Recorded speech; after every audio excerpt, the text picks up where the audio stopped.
오늘 계속 살아야 할 이유라는 제목으로 함께 하나님 말씀 나누고자 합니다. 살아가면서 저와 여러분 모두가 사람을 기쁘게도 하고 또 사실 어렵고 당황스럽게 만들기도 하는 게 한 가지 있다면 기대감이라고 생각을 합니다. 기대감. 제가 처음 신참 전도사 시절에 전도사가 되자마자 교회를 개척했습니다.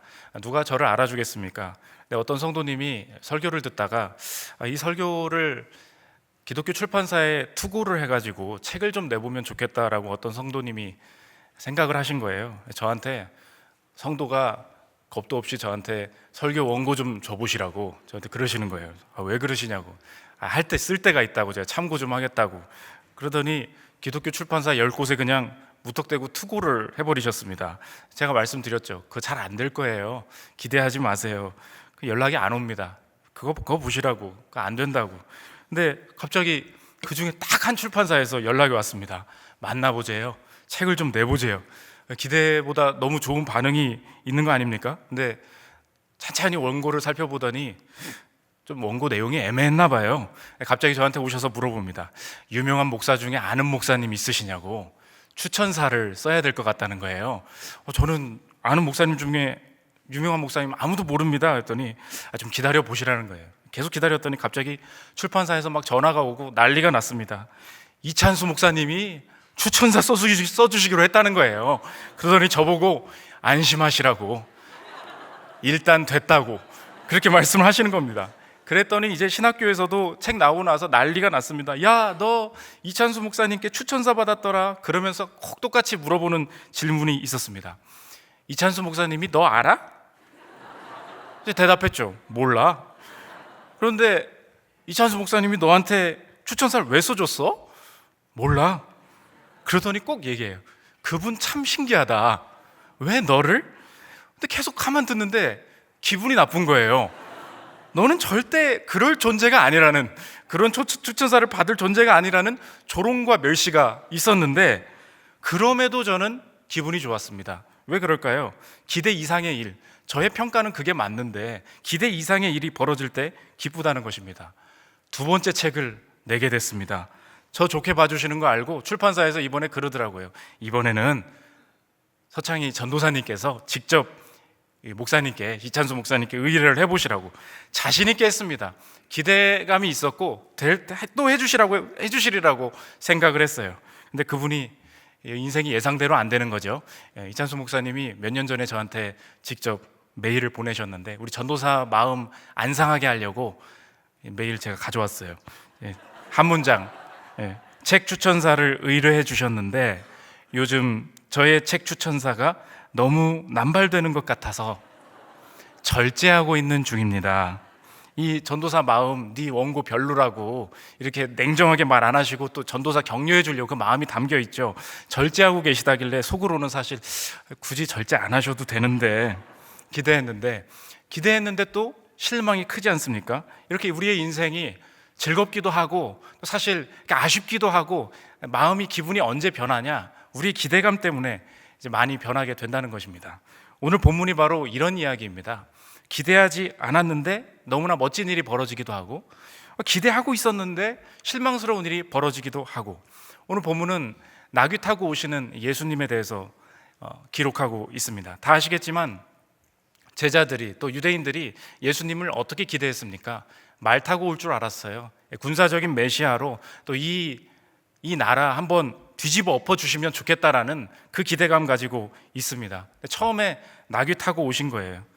이 오늘 본문은 우리 인생의 난감한 상황들, 또 기대했던 것과 다른 결과가 벌어질 때 도대체 내가 어떻게 반응해야 되느냐, 그것을 보여주고 있다는 것입니다. 오늘 핵심은 무엇인가? 기대와 다른 일이 벌어졌습니까? 혹시 그게 도저히 이해도 안 되고 또 실망스럽고 또 복잡스러운 마음이 지금 있으십니까? 그럼에도 불구하고 계속 계속 걸어가 볼 이유가 있다는 것입니다. 왜 오늘 주님께서 우리에게 계속 살아가야 한다, 계속 앞으로 가라고 말씀하시는지 오늘 이 시간 소망이 주어지는 시간이 되기를 축복합니다. 세 가지로 나눠서 이 본문을 볼 텐데요. 첫 번째는 가려진 소망입니다. 오늘 예수님께서 분위기 깨시는 일을 하고 계십니다. 지금 로마를 뒤집을 수 있는, 정복할 수 있는 메시아를 기다리고 있었고, 예수님 바라볼 때도 분명히 분위기가 이제 우리 쪽으로 넘어왔다고 생각을 하고 있었습니다. 당연히 말 타고 오실 줄 알았습니다. 갑자기 이상한 나귀를 고르시는 거예요. 13절 14절을 제가 읽겠습니다. 종려나무 가지를 가지고 맞으러 나가 외치되 호산나 찬송하리로다. 주의 이름으로 오시는 이 곧 이스라엘의 왕이여 하더라. 예수는 한 어린 나귀를 보고 타시니. 이 장면을 한번 상상해 보십시오. 회사 다니시는 분들은 잘 알 것입니다. 이 막내 신입사원이 보통 의전을 감당해야 될 때가 많이 있지 않습니까? 회장님이 어디 나가신다고 배웅 나가라고 할 때가 있습니다. 주차장으로 갈 때 이 막내 사원들이 제일 궁금해하는 게 뭡니까? 우리 회장님은 무슨 차 타시나? 그게 제일 궁금합니다. 근데 이제 주차장에 차를 쭉 보니까 좋은 차들이 막 있는 거예요. 그 중에서 자기가 나름 추측을 해보죠. 우리 회장님 아마 차 이름 함부로 얘기하면 안 되는 거죠. 벤스인가 보다. 그리고서 회장님이 걸어가시는데 벤스를 지나치시는 거예요. 벤스 지나치시더니 갑자기 바로 옆에 있는 아반띠 뭐 이런 게 있다고 칩시다. 그럼 아반띠를 갑자기 그걸 타시는 거예요. 절대 이 차 타시는 분들을 비하하는 말이 아닙니다. 저도 별로인 차 타고 왔어요. 그런데 제자들 입장에서 그럼 어떻겠습니까? 뭐야, 이건 아니지, 이런 생각이 들 수 있다는 것입니다. 바로 이 본문이 우리의 삶을 완전히 대변해주고 있다는 거예요. 제자들이 지금 당황하고 놀라고 있지만 사실 이 기록을 제자들이 어떻게 반응했더라 이 말씀으로 주어진 게 아니라 우리에게 주신 하나님의 말씀으로 지금 주어진 거 아닙니까? 그러면 우리에게 이 말씀을 어떻게 받아들여야 되겠습니까? 내 자신도 제자들처럼 신앙이 있어서 주님 앞에서 나름 기대하고 있는 삶의 부분들이 있었습니다. 그런데 갑자기 나귀가 나타날 때가 있다는 거예요. 나귀를 우리의 삶에 적용하면 이렇게 표현해 볼 수 있겠습니다. 기대와 다른 결과. 그렇죠. 기대와 다른 실망스러운 결과, 이런 거 다 있으시지 않습니까? 그런데 오늘 본문이 우리에게 소망이 되는 이유가 무엇인가? 예수님이 나귀를 타신 이 일에는 분명한 하나님의 가려진, 숨겨진 뜻이 있었다는 것입니다. 16절을 제가 읽겠습니다. 제자들은 처음에 이 일을 깨닫지 못하였다가 예수께서 영광을 얻으신 후에야 이것이 예수께 대하여 기록된 것임과 사람들이 예수께 이같이 한 것임이 생각났더라. 이 스가랴서 예언이 나와 있습니다. 예수님이 나귀를 타실 것이다 이미 다 알고 있었어요. 우리도 마찬가지 아닙니까? 하나님의 말씀을 모릅니까?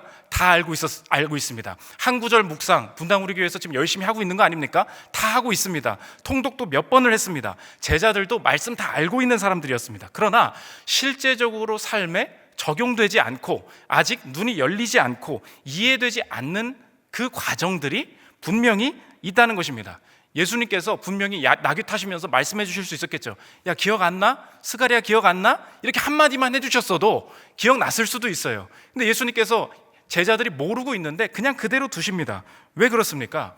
나귀를 보고도 이해를 못하고 나귀를 보고도 실망만 할 수밖에 없는 그 상황 속에서 믿음 붙들고 예수 그리스도의 여정이 어디까지 이어지는지 깨닫게 하시겠지, 알게 하시겠지, 그 믿음만 붙들고 걸어가게 만드시는 그 여정이 우리의 인생에 분명히 포함되어 있다는 것입니다. 그러므로 오늘 본문을 통해서 하나님께서 저와 여러분을 도전하시고 또 일으키시는 이 메시지를 한마디로 정리한다면 오늘 제목과 같습니다. 계속 살아갈 이유가 있다는 거예요. 소망이 사라진 게 아닙니다. 주님께서 숨겨놓으시고 가려놓으실 때가 있습니다. 그래서 오늘 처음 신앙이 약하시거나 좀 오늘 인생에 실망스러운 결과를 맞이한 분들이 계시다면 신앙생활의 첫 걸음으로서 우리 성도님들께서 하셔야 될 일이 뭐냐? 단순해요. 나의 무지를 인정하는 것. 신앙생활이 여기서부터 시작이 된다는 것입니다. 상황이 벌어졌습니다. 내 나름의 인생을 판단하는 기준이 있었습니다. 예수님 왜 나귀 타세요? 벤츠 타셔야죠. 그건 말도 안 됩니다. 이런 결과는 잘못된 일입니다. 우리가 함부로 삶을 평가하거나 중단하거나 감사로 받아들이지 못하게 할 때가 참 많이 있습니다. 그렇지 않습니다. 신앙생활의 첫걸음이 뭐냐? 나의 무지를 인정하는 거예요. 나의 해석을 내려놓고 계속 가는 게 필요하다는 것입니다. 저희 교회는 한사람 교회인데 낙성대역에 있습니다. 이 서울대 입구역 근처에 있어요. 맨 처음에 제가 전도한 친구가 서울대 입구역에 살길래 누구 따라가겠냐? 전도한 사람 따라가야지. 그래서 그냥 거기서 시작을 했습니다. 나름 여기서 하나님께서 시작하게 하신 이유가 있지 않겠습니까? 그래서 열심히 기도하면서 나름대로 뜻을 찾았어요. 분명히 하나님께서 서울대 학교 학생들을 향한 캠퍼스 전도와 이 캠퍼스를 향한 청년들의 부르심이 있나 보다. 그 기도하면서 캠퍼스 전도 준비하면서 열심히 뛰었습니다. 문제는 개척 1년이 지나도 2년이 지나도 서울대 학생이 한 명도 안 오는 거예요. 주님, 서울대에 불러놓으시고 서울대생을 아무도 안 오게 하시면 이게 무슨 꼴입니까? 그래서 실제로 어떤 성도님 중에 저희 교회를 비꾸면서 우리 교회는 서울대생이 하나도 없는 서울대 앞에 있는 교회라고 새로운 분한테 그렇게 소개를 하는 걸 봤어요. 아니, 교회를 소망을 줘야지 왜 그렇게 말씀을 하시냐? 그러더니 어떤 분은 와서 저한테 대놓고 이렇게 물어보시는 거예요. 목사님 서울대 안 나왔는데 왜 서울대 앞에 개척하셨어요? 속으로 화가 나가지고 서울대 안 나오면 서울대 앞에서 개척 못하는 거니? 이렇게 말이 막 화가 났었는데, 주님, 조롱당하는 저를 불쌍히 여겨주세요. 그러다가 아니 주님, 이거 어떡합니까? 갑자기 한 명씩 사람들이 오는데 이상해요. 서울대생이 아니에요. 다들 직장인이에요. 뭐 하세요? 회사 다닌대요. 뭐 하세요? 직장인이래요. 아니 근데 이상하게 직장인이 너무 많이 오는 거예요. 이상하다.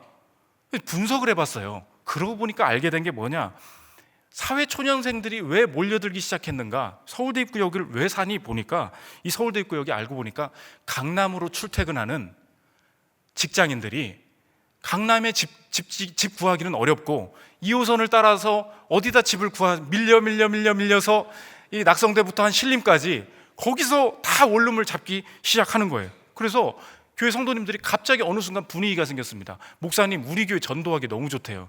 왜냐? 내 친구들이 난 말도 안 했는데 다 여기 산대요. 다 여기 서울대 입구에 있대요. 그때 제 눈이 팍 뜨이는데, 저한테는 서울대 입구가 낙이었던 거예요. 아니 하나님, 서울대, 이 글자 안 보이세요? 서울대생이 와야 된다니까요. 한 명도 안 와요. 그러니까 제가 처음에는 정말 고민했습니다. 장소 잘못 잡았다. 장소 잘못 잡았다. 소망이 없다고 생각했습니다. 그런데 나중에 눈이 뜨였어요. 내 눈 앞에 직장인이 있었습니까? 없었습니까? 있었어요. 나는 근데 그게 낙위인 줄 몰랐던 거예요. 낙위가 지나갑니다. 그게 하나님 뜻이에요. 하나님 뜻이 곳곳에 널려 있습니다. 사람으로 지나가기도 하고요, 어떤 교회와의 만남으로 지나가기도 하고요, 내 자녀로 지나가기도 하고요. 하나님 뜻이 막 지나다녀요. 근데 뭐예요? 몰라요. 그게 하나님의 뜻인지 몰라요. 하나님께서 이 본문을 통해서 우리에게 지금 깨달으라고 말씀해 주시는 것이 무엇입니까? 소망이 없는 게 아니야. 내가 아직 낙위가 어떤 뜻인지 모르는 거지. 내가 판단하고 해석하려는 마음을 내려놓게 하신다는 것입니다. 그러므로 한번 생각해 보십시오. 그분이 낙위를 타시는 데에는 선한 이유가 있을 거야. 이 고백이 있으십니까? 삶에 적용해 보십시오. 이 상황을 허락하시지 않는 데에는 선하신 이유가 있을 거야. 내 자녀가 그 친구와 결혼이 성사되지 않는 데에는 분명히 이유가 있을 거야. 내 자녀가 그 대학에 가지 못하게 하신 데에는 또 다른 이유가 있을 거야. 낙위를 고르는 주권은 온전히 하나님께 있다는 거예요. 믿으십니까? 이 소망 가지고 갈 때 계속 살아갈 이유가 생기기 시작한다는 것입니다. 두 번째로 살펴볼 것은 계속되는 소망입니다. 그러면 주님 계속 살아보라고 하실 때 무엇을 붙들면, 이 계속되는 여정 가운데 무엇을 붙들면 되겠습니까? 꼭 기억하십시오. 두 가지 붙들면 좋을 것 같은데, 첫째로 한번 질문해 보십시오. 스스로. 이 상황은 상황이냐 임재냐, 꼭 이거 물어봐야 된다는 거예요. 뭐라고요? 상황이냐 임재냐. 지금 낙위가 있는데 낙위를 볼 때 꼭 무엇을 봐야 되냐? 낙위라는 상황 보지 말고 낙위 위에 누구 타고 있니? 누가 함께 하고 계시니? 이거 봐야 된다는 거예요. 15절을 제가 읽겠습니다. 이는 기록된 바 시온 따라 두려워하지 말라. 보라, 너의 왕이 나귀 새끼를 타고 오신다 함과 같더라. 우리의 초점은 어디예요? 나귀를 타신다더라, 이거잖아요. 나귀 위에 누가 타고 계십니까? 너의 왕이 오신다. 너의 왕이 오신다. 나귀가 너무 신기하다 보니까, 예측 바뀌다 보니까 우린 나귀만 봐요. 그 위에 누가 타고 계십니까? 너의 왕이 오신다. 오늘 사랑하는 성도님들께 적용하면 이것입니다. 나귀를 보지 말고 오늘 예수님과 함께 이 상황 가운데 주님께서 나와 함께 하신다는 이 확신 있으십니까? 그러면 되는 거예요. 지금 방법이 뭔지 모르겠어요. 방법이 없어도 됩니다. 지금 뭐가 답인지 모르겠어요. 답이 없어도 됩니다. 그런데 기도하잖아요. 오늘 뭐 교회 부목사님도 아니시고 분당 우리 교회 교육자도 아니고 어디서 내가 모르는 목사가 와서 설교하고 수요 예배까지 나오실 정도면 얼마나 마음 가운데 내가 하나님을 찾는 그 간절함이 있으셔서 여기 오셨겠습니까? 그렇잖아요. 그 가운데서 하나님께서 주시는 메시지가 뭐냐? 상황이냐? 임재냐? 이 상황이 아무리 어려워도 주님이 함께 하신다는 확신, 분명히 나 잘은 모르겠는데 이거 주님이 이끌어 가시는 상황인 것 같아. 잘은 이해가 되지 않는데 주님이 지금 함께 하고 계시다는 확신을 내게 강하게 주셔. 그 확신만 오늘 예배 가운데 회복하면 분명히 계속 갈 이유가 있다는 것입니다. 제가 처음에 이 한사람 교회 할 때 처음에 이 포부가 크잖아요. 기도했어요. 주님, 한 40평 되거든요. 그만 꽉 채우면 이제 100명 앉아요. 주님 꽉 채워주십시오. 주님 많은 성도들로 가득 채워주십시오. 개척교회 목사가 그런 욕심 낼 수 있잖아요. 주님 이거 왜 이렇게 파리가 날립니까? 주님 파리 말고 사람이요. 주님 많은 성도들로 채워주십시오.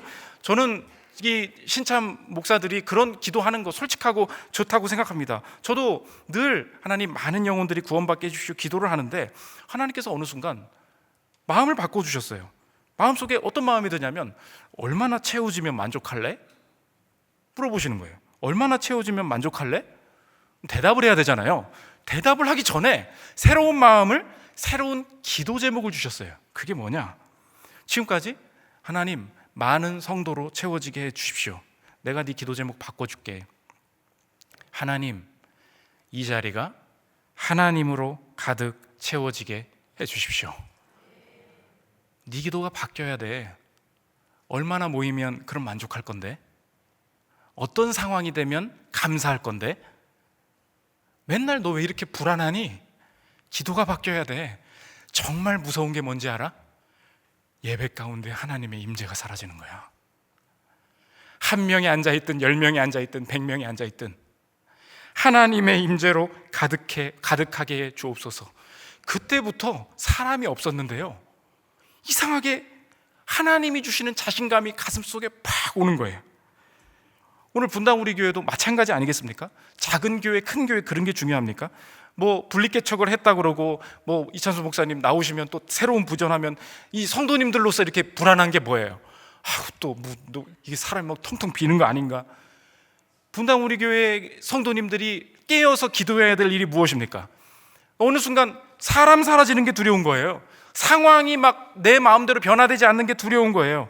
진짜 두려운 게 뭔지 아십니까? 임재가 사라지는 거예요. 분당 우리 교회에 예배 가운데 하나님의 임재만 넘쳐나면 어떤 상황이 와도 문제 없을 줄 믿습니다. 그래서 이 멘토 목사님께서 저한테 이 꿈넘어 꿈 프로젝트를 하는데 이제 조금 친해져가지고 물어봤어요. 목사님, 좀 제가 형님이라고 생각하고 물어보겠다고. 이거 되는 거 엄청 좋은 거죠? 당연하죠. 엄청 이거 선정되면 엄청 좋죠. 그러니까 당연히 좋은 건 알겠는데 목회자로서 이제 형님이라고 생각하시고 한번 조언해 주세요. 이거 그냥 다 좋은 거죠? 애매하게 말씀하시는 거예요. 좋을 수도 있고 나쁠 수도 있어요. 아니 멘토가 그런 말 하면 안 되잖아요. 이 얼마나 남들이 이거 하려고. 근데 솔직하게 나쁜 뜻이 아니에요. 굉장히 좋은 거라고. 그런데 이 얘기예요. 좋을 수도 있고 나쁠 수도 있어요.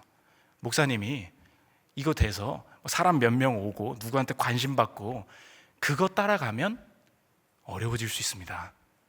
나쁠 수도 있어요. 뭐예요? 임재 놓치지 말라는 거예요. 임재 놓치지 말라. 상황이냐? 임재냐? 이거 붙들어야 된다는 것입니다. 두 번째, 나의 이야기냐? 그분의 이야기냐? 이거 봐야 된다는 거예요. 나를 중심으로 보면 오늘도 계속 살아갈 이유가 없어요. 상황이 좋아지질 않습니다. 제자들의 관심사가 뭐였습니까? 내가 좋아지려면, 내가 한 자리 하려면 예수님이 벤츠 타고 와야 나도 그거 비슷한 거 밑에 거 탈 거 아닙니까? 내가 한 자리를 할 거 아니에요. 내 상황과 연결돼서 돌아갈 거 아닙니까? 아니 이게 뭐야? 이 얘기예요. 그런데 오늘 초점은 뭐냐? 이 모든 이야기가 그분의 이야기였다는 거예요. 16절 같이 한번 읽겠습니다. 시작. 제자들은 처음에 이 일을 깨닫지 못하였다가 예수께서 영광을 얻으신 후에야 이것이 예수께 대하여 기록된 것임과 사람들이 예수께 이같이 한 것임이 생각났더라. 누구께 대하여 기록된 거래요? 예수님이 나귀 타시고 너는 무슨 차 탈지 정해줄게, 나에 대한 얘기가 아니었다는 거예요. 예수께 대하여 기록된 일이었구나. 무슨 질문입니까? 우리의 인생이 누구를 중심으로 돌아가고 있는가? 이 이야기가 내 중심으로 풀면 아무것도 모르겠어요.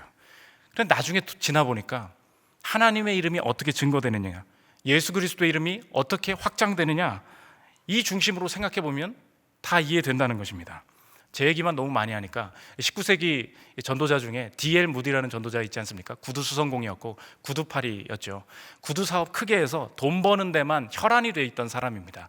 근데 주일학교 보조교사를 해달라 그래가지고 보조교사는 내가 하겠다고, 담임교사는 싫다고. 왜냐하면 내가 사업하고 돈 벌어야 되니까. 그래서 보조교사를 하고 있는데 내가 영혼 구하는 건 뭔지 모르겠고 내가 애들 깎아 사주면서 애들은 많이 데려오겠다고 주일학교 애들을 진짜 많이 전도했어요. 근데 예수님 얘기 하나도 안 하고 그냥 교회만 이렇게 그냥 갖다 주는, 셔틀 해주는 그런 사람이었어요. 나는 딱 여기까지만 하겠다고. 애들 막 나 이거 귀찮다고, 교사 꼭 그런 분들 계시잖아요. 나는 주교사는 싫어요, 보조교사만 시켜주세요, 이런 분들 계시잖아요. 간식만 사주겠다고. 근데 이분도 관심 없어요. 그런데 갑자기 꼭 일이 생기죠. 담임 교사가 병에 걸린 거예요. 대신 해줘야 된다고. 근데 진짜 막 짜증나고 하기 싫고 갔더니 역시 이 10대의 버릇없는 소녀들이, 그분 표현 경박스러운 소녀들이었대요. 막 선생님 보고 웃고 막 말 버벅거린다고 웃고 막 비웃고 혼자 막 키득키득거리고 진짜 한 대 때려주고 싶더라는 거예요. 당장 나가라, 마음속으로 그냥 나가버려라, 그 막 분이 차고 있는데 그 교사 선생님한테 전화가 와요. D.L. 무디 선생님, 저 병을 못 고치게 되었습니다. 제가 천국 갈 준비해야 된다는 거예요. 근데 이 원래 담임교사에 있었던 분이 말씀하십니다. 제가 우리 반 애들 중에 한 명도 그리스도께로 인도한 친구가 없어요. 우리 이 여자 친구들 회심하게 해달라고 기도 좀 해주세요. 기도해달라고요? 알았어요, 기도해 드릴게요. 이 애들이 회심하게 해주세요. 예수님 이름으로 기도합니다. 아멘. 이렇게 버벅 기도했다는 거예요. 근데 이제 천국 가실 날이 얼마 안 남았으니까 무디가, 야 선생님 아프시대, 선생님 병문안 가자 그러면서 학생들 한 명 한 명 신방하면서 이 교사의 마지막 소원이 뭐냐, 아이들에게 제대로 복음 전하고 회심시키고 싶다, 이게 마음이었어요. 한 명 한 명 가고 이제 마지막으로 이 선생님 소천하시기 전에 소녀들 함께 다 모아가지고 병문안을 갔습니다. 열심히 선생님 낫게 해달라고 기도했어요. 기적이 일어났을까요? 기적이 일어나지 않았습니다. 그 선생님 그대로 하늘나라 가셨어요. 그런데 두 가지 기적이 나타났습니다. 첫 번째, 그 소녀들이 기도하기 시작하고 그 자리에 참석한 그 반 전체가 회심하기 시작했어요. 다 내가 예수 믿겠다. 이 교사 하나 때문에 기도하다가, 이 선생님 살리려고 기도하다가 내가 예수님 믿겠다. 첫 번째 기적. 두 번째 기적이 뭐냐? 구두 파는데 돈 버는 거를 메인으로 하고 영혼 구원을 하는 건 나중에 하려고 했던 그 보조교사였던 무디가 이 과정을 통하여서 바뀌기 시작했다는 거예요. 무디의 인생의 주제는 무엇입니까? 내가 구두 얼마나 팔았나, 구두 팔아서 얼마나 벌었나. 그런데 하나님께서 너의 인생 구두 이야기 아니야. 너의 인생 안에는 나의 이야기가 담겨야 돼. 하나님의 이야기가 담겨야 돼. 이 무디의 마지막 고백입니다. 들어보십시오. 거기서 하나님은 내 영혼 속에 결코 꺼지지 않는 불을 지피셨다. 내 야심은 상인으로서 성공하는 것이었다. 만일 기도회가 그 야심을 앗아가 버릴 줄 알았다면 나는 기도회를 계획하지도 않았을 것이다. 하지만 그 이후로 나는 기도 모임을 갖게 해주신 하나님께 얼마나 여러 번 감사드렸는지 모른다. 내 인생으로 생각하면 조그만 애들이 날 보고 비웃어? 니네가 내가 누군지 알아? 널 날 비웃니? 내가 얼마나 돈 많이 버는 사람인지 알아? 내 얘기죠. 주님이 이 모든 여정 속에서 인생의 주제를 어떻게 바꾸십니까? 수백만이 회심하는 전도자로, 시대의 전도자로 바꾸셔서 그 삶에 하나님의 이야기, 그분의 이야기를 담아 가신다는 거예요. 상황이냐? 임재냐? 나의 이야기냐? 그분의 이야기냐? 이 중심 붙들고 계속 가면 된다는 것입니다. 마지막 세 번째, 영원한 소망입니다. 목사님, 그렇게 열심히 무너지지 말고 열심히 가다 보면 주님께서 날 예쁘게 보셔서 나중에 좋은 길을 열어주시겠다는 그런 거죠. 열심히 해볼 힘도 안 나고 또 넘어지면 어떻게 해요? 이런 고민을 가지시는 분들이 있어요. 성경은 오늘 저와 여러분, 우리 성도님들 보고 열심히 살아보라고 이야기하고 있지 않습니다. 오늘 성경이, 이 본문이 보여주고 있는 마지막 질문이 있어요. 그것이 무엇이냐? 나귀를 타셨던 그분은 어디까지 걸어가셨는가? 이걸 묻고 있습니다.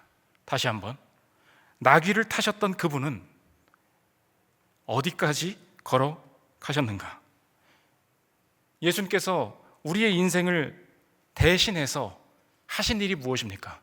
우리 보고 무너지지 말고 힘내고 일어서서 계속 걸어가 봐 라고 말씀하시지 않았다는 거예요. 우리에게 힘내서 걸어가라고 말씀하시지 않으시고 나 대신 먼저 나의 인생길을 앞서서 걸어가셨다는 것입니다. 우리의 인생길에 나귀와 같이 기대처럼 풀리지 않는, 기대를 실망시키는 일들이 숱하게 일어납니다. 그런데 여기 계신 저를 비롯한 저와 여러분 모두가 우리의 인생에 나귀보다 훨씬 더 갑작스러운 걸 맞이해야 되는 순간이 와요. 누구도 예외가 없습니다. 내 아들이 대학 못 간 거, 내 딸이 결혼이 늦어진 거, 이런 것 가지고 비교되지 않는 여기에 앉은 모든 사람들이 이게 뭐야? 갑작스럽게 맞이해야 되는 순간이 와요. 그것이 무엇입니까? 그게 죽음입니다. 우리 인생에 죽음의 순간이 있어요. 그때 놀래봐야 소용없습니다. 내가 죄인이었구나, 나 지옥 가는구나, 나 하나님한테 심판받는구나, 너무 놀라요. 답이 없습니다. 나귀가 그거잖아요. 이거 가지고 어떻게 하시라는 거예요, 하나님? 예수님께서 우리에게 이 나귀를 왜 먼저 보여주십니까? 이런 상황이 벌어져도 힘내서 가봐, 이게 아니에요. 우리 인생의 마지막에 꼭 이런 게 나타난다는 거예요. 하나님 없이는 해결할 수 없는 죽음의 문제, 이게 우리 앞에 있는데 우리 보고 먼저 앞서서 걸어가라고 하지 않으시고 우리의 인생을 대신하여 내가 더 이상 걸어갈 수 없는 인생길 앞에서 나 대신 죽음의 길을 걸어가시고 그 죽음 앞에서 부활과 영생의 길을 열어주신 분, 이게 나의 주, 나의 그리스도 예수님이시라는 것입니다. 그분을 믿을 때 내 인생에 다시 일어서서 인생길 걸어갈 때 앞으로 어떻게 될지 모르지, 또 넘어질지도 몰라, 이게 아니에요. 이건 이제 보장된 길이라는 거예요. 예수님 십자가에서 마지막 길에 우리에게 이 선물 주셨어요. 요한복음 19장 30절입니다. 예수께서 신포도주를 받으신 후에 이르시되 뭘 하셔요? 다 이루었다. 무슨 선물입니까? 너의 인생에 끝까지 걸어야 될 그 길, 내가 대신 다 걸어가 두었다. 내가 그 예수님 만날 때, 아 주님, 나 이거 예수님 믿는다는 게 나중에 예수 믿으면 나중에 천국 갈 수 있고 나중에 지옥 안 간다는 그런 얘기인 줄 알았어요. 아니군요, 예수님. 그것만이 아니군요. 주님께서 내 인생 끝까지 길을 가셔서 다 이루었다는 선물을 내게 주셨다면 마지막 죽음의 순간에 내 인생길 나귀처럼 이게 뭐야? 이 죽음이라니 할 때 내 인생 맞아주실 뿐만이 아니라 남은 여정 살아가는 동안에도 주님, 저는 이제 확신할 수 있겠습니다. 죽음의 상황에서도 부활의 문을, 영생의 문을 열어주셨으니 도대체 이게 뭐지? 내 시야로는, 내 시선으로는 도저히 이해되지 않는 이 순간에도 즐거움으로, 평안으로, 감사로 눈을 열어주시고 깨닫게 하실 때까지 이 길을 계속 걷기를 원합니다. 상황이냐 임재냐, 상황이 아무리 어려워도 주님이 함께 하신다는 확신만 있으면 그 예수님 붙잡고 얼마든지 걸어갈 수 있겠습니다. 나의 이야기로는 내 스펙도 무너지고 이게 지금 내가 나이 먹고 이게 무슨 꼴이냐라는 생각이 들어도 계속 걸어가 보면 나의 운명도, 죽음의 운명도, 이 운명 속에, 죄인의 인생 속에 영생을 담아주셨는데 나의 인생의 이야기 속에도 그분의 이야기로 채워주실 것을 믿습니다. 인생의 기대감 속에 실망하신 오늘 저와 여러분을 사랑하는 우리 분당 우리 교회 성도 여러분 계시다면 예수 그리스도의 앞서가신 그 길을 따라서 넉넉히 계속 살아갈 이유를 가지고 승리하며 주님께 영광 돌리기는 저와 여러분들 되시기를 축원합니다.